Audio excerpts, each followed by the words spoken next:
Warning, the set you are about to hear is a collection of jokes, stories, and shitty advice you probably shouldn't use on a first date. Unless, of course, she's a whore. In that case, you stick your thumb in her ass and wiggle it around like you're trying to hitchhike on a windy day.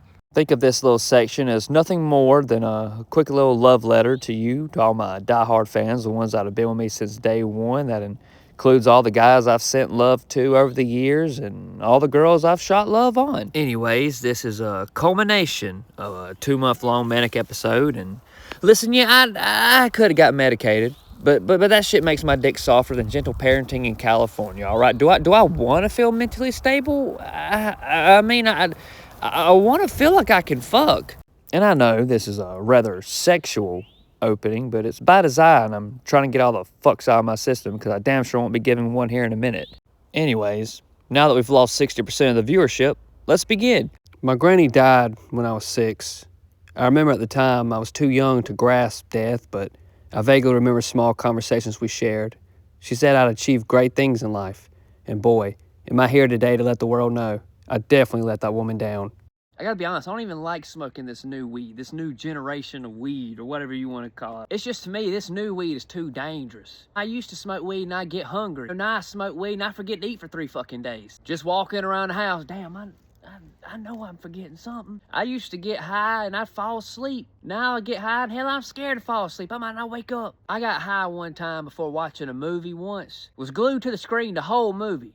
Still don't know what the fuck happened. It's just that when I get really stressed, I get forgetful, and then I smoke weed to forget that I'm forgetful, and it just seems like it's counterproductive. I totally see why people upgrade to crack. I would drink, but I can't drink, and that's why I always DD everywhere I go, because I can't drink. After 3 or 4 shots of vodka, I'm convinced the only chaser better than orange juice is Percocet. At least I never did any hard drugs. Never did cocaine or anything like that. I know some of y'all are probably watching this like, yeah, good for you. No, bitch, I couldn't afford it. I used to think that was a flex. I never did hard drugs. I did. I was like, that's a flex, something to be proud of. But apparently by my buddy standards, it just means I'm a pussy. I mean, I saw what drugs did to people at a very young age, and it was traumatizing to me, although kind of fun. What's that? We're going airhead hunting at 4:27 in the morning? Hell yeah. Who don't like to go? It's even better when you can't fucking see. Hey, look, oh shit, that's a peanut. I wonder what addicts do now that Walmart's closed 24/7. They just meet up out in the parking lot and reminisce about old days. Now, my Uncle Jerry's a crackhead. Everybody knows my Uncle Jerry if you follow me, okay? But that took a while to catch on to. The light bulb in my head never went off because he stole it. And he ain't a bad guy. You can't take him anywhere, you know? His idea of takeout is how many members of Applebee's security he could stab before getting tased. We went to a politically correct pool hall couple weeks ago. The whole time I was at the pool table pocketing the 8-ball, he was pocketing the 8-ball he just purchased from some guy in a jean jacket outside the gender-neutral bathrooms. And I can't bag on him too much because he's got a support system. He's got support. What kind of support, child? Family is a funny thing. Isn't it weird you get older and you start learning things about your family that you didn't know when you were younger? Like, for instance, I didn't know Cousin Eddie killed a hooker in 93. I thought he was in for tax evasion. I had this one cousin I was real close to growing up. We found out she had a vagina. We stopped hanging out immediately. Yeah, I mean, we was opposite sex. We didn't care. That shit was still gay somehow. And not that there's anything wrong with being gay. I just want to go ahead and throw that out there. I had a buddy in school that was gay. We knew he was gay in primary school. He used to fold his papers hot dog style. One time he tried going straight, which I thought was hilarious. I didn't know you could go back in the closet. I guess he got tired of arguing with other men and them making just as much sense as he did. As a man, I feel like I don't talk about how often my dad cock-blocked me as a kid growing up. And listen, I know I can't make a statement like that without a little bit of context, a little bit of backstory, so I have to fill you in. Growing up, I was an athlete. I played a lot of sports, and my dad was very strict on me about keeping up with my health.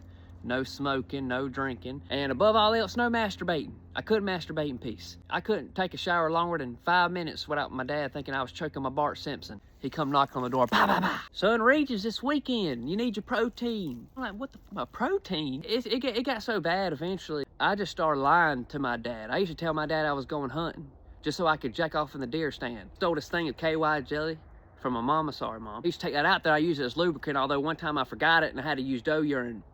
Oddly enough, most deer I ever seen in one sitting. And of course, eventually, you know, Dad did catch on to it. He asked me one day, and he was like, son, he's like, how are you going hunting and you don't even have a gun? And I was like, oh, yeah. What you gonna shoot without a gun? I was like, my load. Anyways, Dad says because of me, he's scared to check the trail cam now. I don't know if he's gonna see a deer or a fucking horse. I don't know, man. Personally, I like to think of it more as like a unicorn or the skunk ape. Why? Because it's, magical, and no, not really. I mean, if you go looking for it, you'll just leave disappointed. And truth be told, none of this would ever happen if Dad just let me love myself sexually. Kids these days are assholes, undisciplined. You don't chew ass out anymore because you're too busy eating it. And listen, I already got one kid, I love him to death. And I mean, yeah, he is a bit of a bitch, but I mean, it's all good. I'm just blessed that I had him at 25 and not when I was at 18, beating my dick off in Dad's corn pile. That guy wasn't ready to be a dad. Speaking of kids, my buddy's pro-choice, and his reasoning is he's never heard of a haunted abortion clinic. So I hired a group of investigators, go check it out. I think I had one of them medium women with them. Medium women with him. Anyway, she get up in there, and I went in there with them. You go touching on everything. She's like, I sense a lot of death in here. A lot of death is happening. No shit, bitch. It's kind of what they fucking do here. Dumb medium bitch. She was like, I sense a small child died in the womb. I had to crack a joke. I was like, I guess you could say they was medium rare. I spent the rest of the investigation out in the parking lot. All in all, I was extremely disappointed in the findings. They did find out that it was haunted, just not by a fetus, but by some 27-year-old white woman named Miranda who had some botched pap smear back in the summer of '97 on it. That was disappointing. See what else I got. I got a racist uncle. Well, had a racist uncle. He hit the wall on turn 2. He just likes to watch him on TV now. All bullshit aside, though, all jokes. He is racist. I dated a black girl in high school. To this day, he will not let me live it down. Basically, anytime I do something that I guess you would classify as stereotypical towards black people, he's got to call me out on it, right? Like the other day, he came over to my house, and as soon as he walked in the door, it was the worst timing possible. You hear the chirp. Beep, beep. He's like, oh, see, you didn't change the batteries out the smoke detector. You know who else forgets to change their batteries out there? I was like, bitch, first off, that's your ankle monitor. This looks like someone forgot to change the batteries. Let me ask y'all something. You ever argue with someone while they stand over in the corner charging like a fucking Roomba? The audacity to talk shit and you on 12%.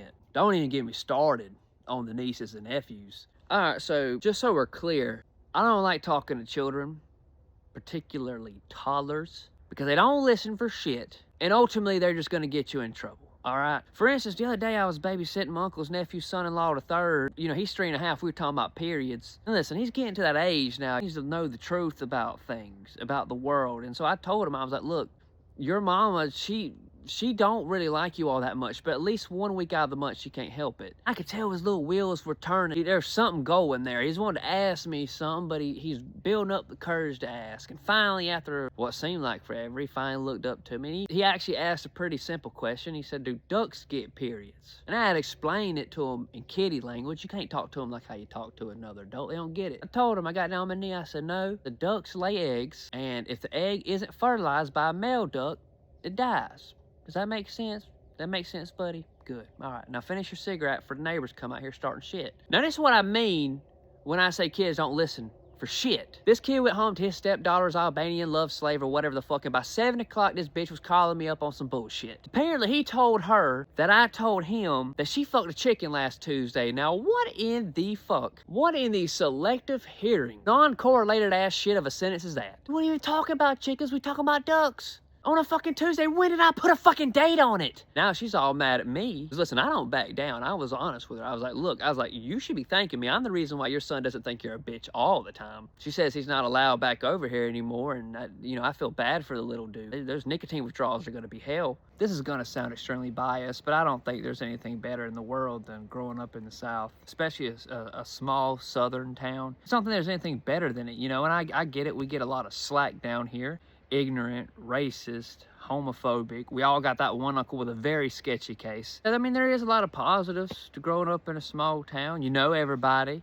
Yeah, broke down the side road, watch people, just drive on by. Ain't that some shit? It's like the hospitality just fucking died, man. What happened? I hit the ditch once on dirt road. It was rainy. My eyes were misty. It was cold. Toby Keith had just died.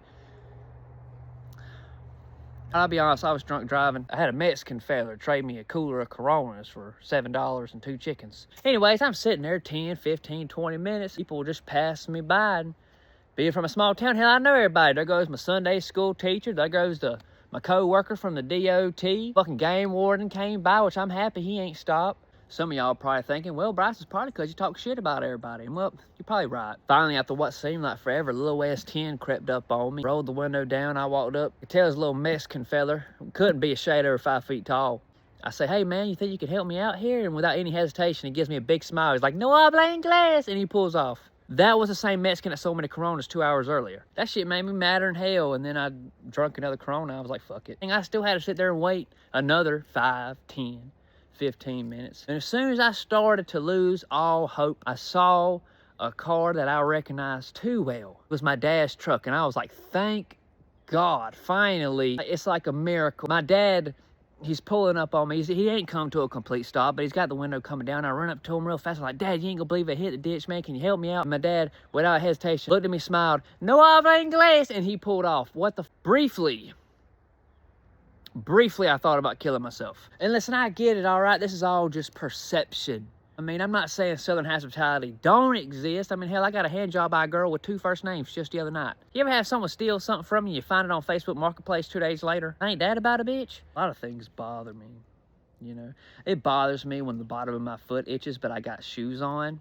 Bothers me when I have to pee really bad, and then I go to the bathroom and I barely fucking pee. You know, the other day, my buddy was over, and I was like, hey, man, I've been brewing coffee, and I think I finally got it down to a tea. And he was like, coffee or tea, which is it? That bothered me. Getting kicked out of public places bothers me. That I know that one from experience. Me and my buddy got kicked out of the Mexican restaurant one time because he told him it wasn't real Mexican food, and I got kicked out for laughing so hard at it. I mean, I ain't never seen a group of Koreans so mad. And looking back in retrospect, you know, we had no business being out in the first place. He'd been drinking all day. I was the DD because I didn't drink. We've already discussed this. He'd been drinking all day, and I'd like to think that it was a holiday, but I know it was just Tuesday. And yeah, we could have just went to Waffle House and called it a day, but they don't sell margaritas with your hash browns. Before I go too far, there is a story that I would like to share about my brother. You see, growing up, I didn't know cat scratch fever was a real thing. In fact, I thought it was just a Ted Nugent song about catching STDs from hookers and shit. And that all changed in the summer of 2008. And I am here to tell you the full story.